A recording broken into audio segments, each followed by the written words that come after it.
that 39 Victor just landed tells me there's another glider up here lower.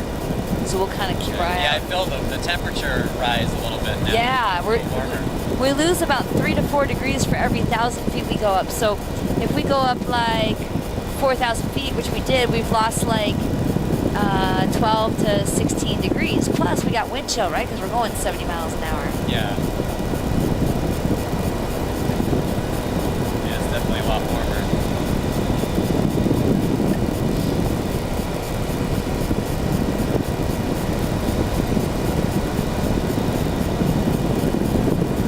I just know there's another glider out here somewhere. Let's see. Yeah. This should be the last of this group. So they just released from like another plane or something? Yeah. The jumper's 5 minutes. Yeah, the gliders just, they don't have engines, so they just soar on the ridge lift. And then the tow planes tow them up. Okay. The other glider that I was looking for is on the ground. He just said they did a rope break. They do training where they practice like a simulated rope break. Okay. Where the glider, the tow pilot will release the rope. And then, or the glider instructor will release the rope, just like, boom, oh, you got a rope break, what are you going to do? You're at 400 feet, you know? Okay. And so, I think they're going to do a simulated rope break on this one.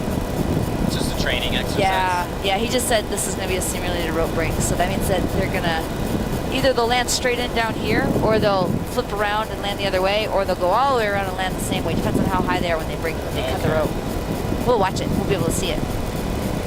I'm a glider pilot too. I'm not a very current glider pilot, but I did my glider training back in 2008. I've never done gliding either. I don't know. I like the training. I didn't really like it once I got the license. I was like, yeah, I'd rather fly these. Yeah, this seems more fun.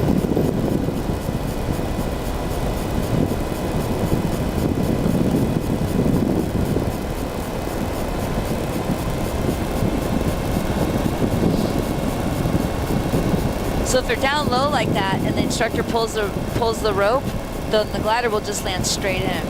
But if they're high enough where they can flip the glider around, then they'll do that. Okay. Hard to see the rope, that's for sure. Like impossible. Yeah, I can't see it.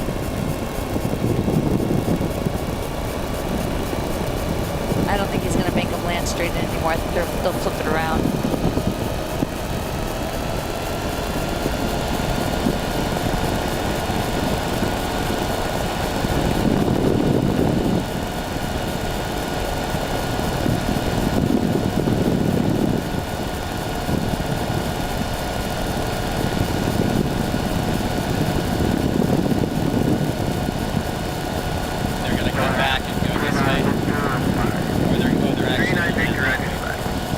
They go around. I thought he said he was going to do a rope break. Let's see if he does it or not. They usually go up to 1,000 feet if they're not going to do a rope break. Okay. But now it looks like he's going to. Maybe that's the one that's doing the rope break. There's another tow plane. Yeah, he looks like he's climbing all the way up now. So.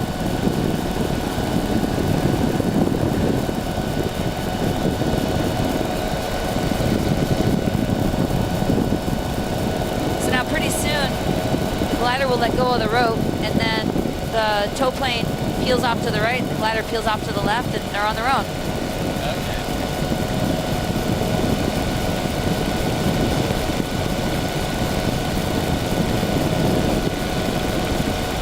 Unless they decide to tow up to 2,000 feet, which they may be because they're pretty high. Yeah, I think they're towing up higher.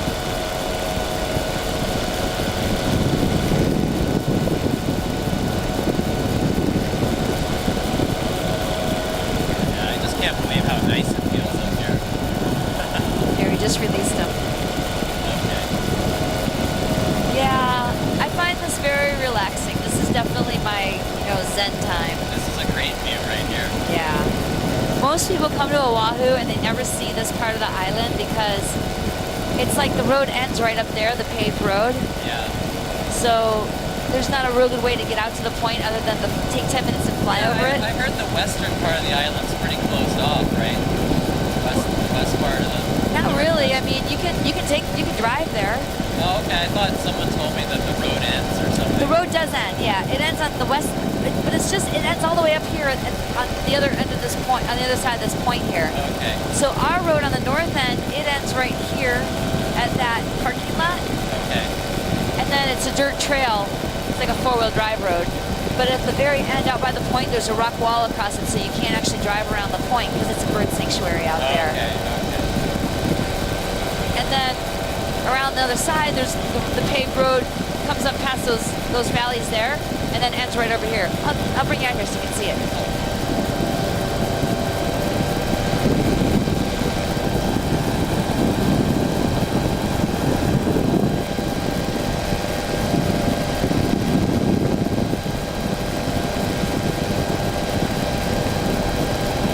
Stretch your legs out a little bit. Yeah. If you want to hang your feet outside, you can. Sure. Yeah, just let your feet dangle. Feels good. You're friendly or extra.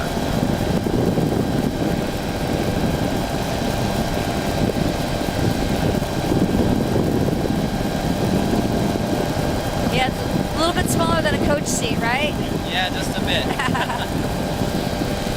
Oh, this is really nice. Yeah, this is a beautiful part of the island. I love Kaina Point.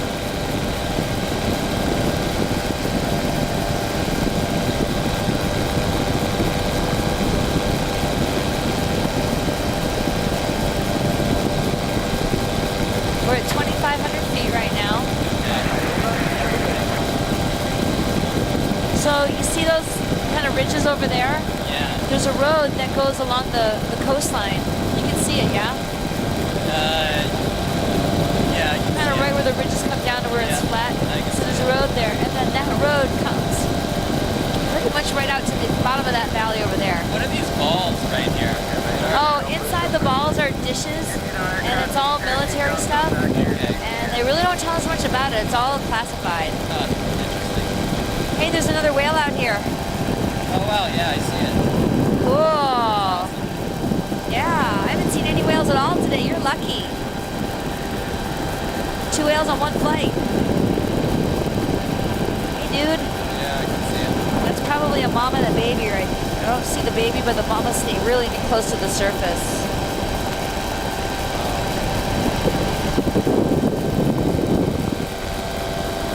Cool. So you can take that road past that beach, and then it becomes a trail out to here. But you can hike this trail. It's a beautiful hike. That's How many more days do you have out here? awesome. Monday evening. Oh, you Leave got at time? 11 p.m. on Monday evening. Oh, yeah. You should take a day and drive out to the west end and then just hike out here. I like the hiking out to Kaina Point better from the west side than the north side. Okay. It's just more rugged and cool. And this is the western tip of our island right down here. Oh wow. So now it's 89 miles over to Kauai. Really awesome. If we flew there in the trike, it would take us about an hour and a half. Oh wow. We can do it. Have you ever done that before? I've flown further than that actually in a trike, but I haven't gone that way in the trike. I've always gone that way. Okay. I've flown to Hana and to Molokai and Oh, Lanai. nice. That's awesome. Yeah, it's nice. No need to book a flight. Just get in your hang glider and go. Carry on only though. Oh yeah. Yeah, no luggage. Yeah. Can't bring any luggage.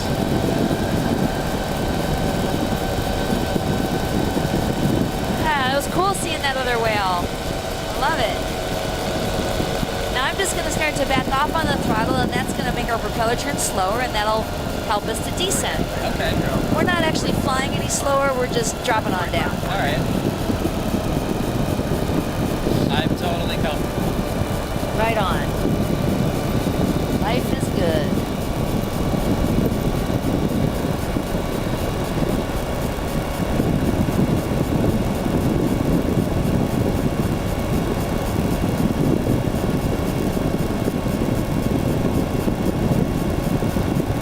Yeah, I think the feel of the engine and the sound of the engine and just the wind blowing on you, it's kind of just lulls you. Like, oh, Yeah, it's just I relaxing. can't. It amazes me how relaxed like I am. Like just everything just feels so relaxing right now. It's fun. Yeah. Let me get a little sunshine on you here. Just do a little bit of a turn. Get kind of point in the background. There we go. Yeah. Woohoo! Not the car window thing. Telling your Paradise One is about the kind of point.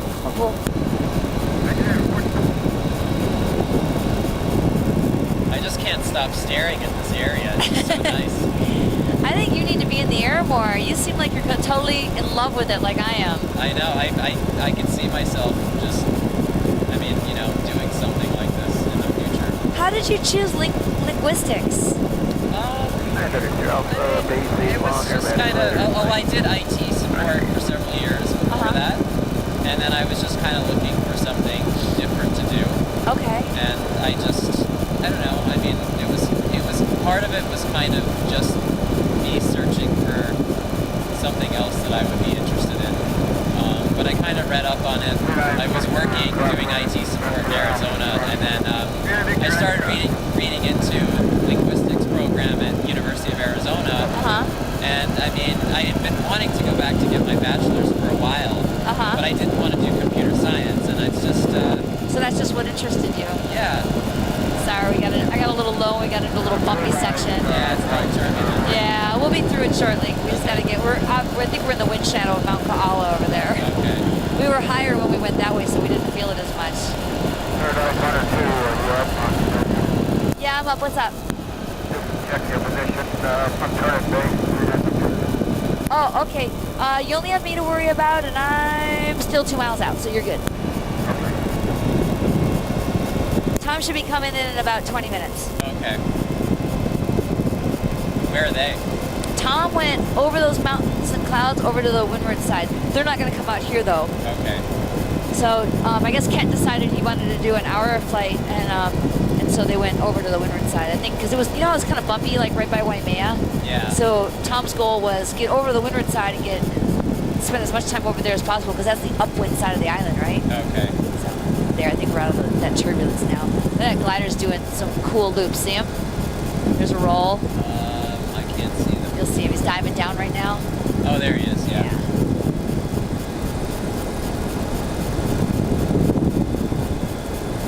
Oh, that's pretty cool. Yeah, I like aerobatic gliders. They're pretty fun.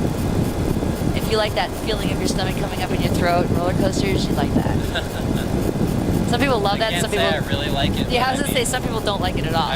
I would totally do that. I would get into a glider at least once. Gliders are not what you think. What most people think they're going to be. Most people think they're going to be really quiet because there's no engine and really like kind of serene. And they're actually pretty noisy. Really? The wind going around the airframe it makes a fair amount of noise. More noisier than I thought it was going to be. That's for sure. Huh. And they're It's probably not as fun as this though. they're very warm too because the sun beats through the canopy. They all have low wings. And so it's just you and one other person. in Yeah, but if you go on a glider, I recommend definitely put on sunscreen Okay. and wear a hat because the sun beats down on you constantly in the glider. there. Interesting.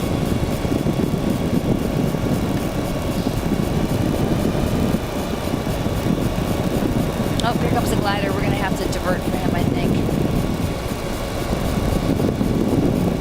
And Paradise One is at the pool.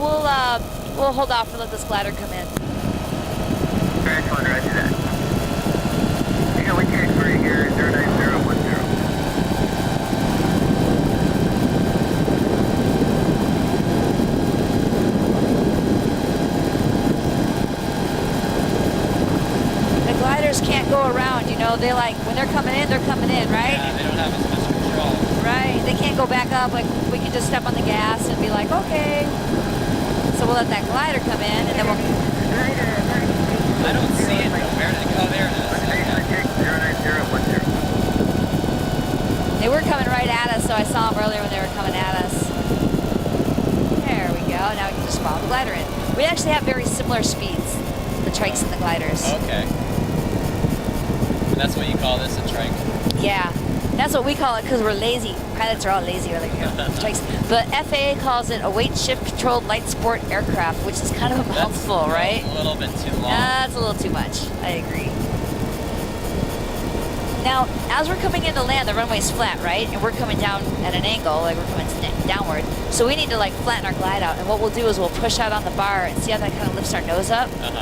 So the idea is to lift your nose up just enough to sort of parallel the planet. Okay. That's the idea anyhow. So we'll get lined up on the runway for starters. I hear that's important. And then I'll be making lots of side-to-side motions to kind of keep us right over the center of the runway. And as we get down nice and low, we'll push out on the bar. Okay. And every time the aircraft sinks out a little bit, we'll push out a little more. The idea is to try to land as slow as possible. So we land into the wind and with the bar as close to the maximum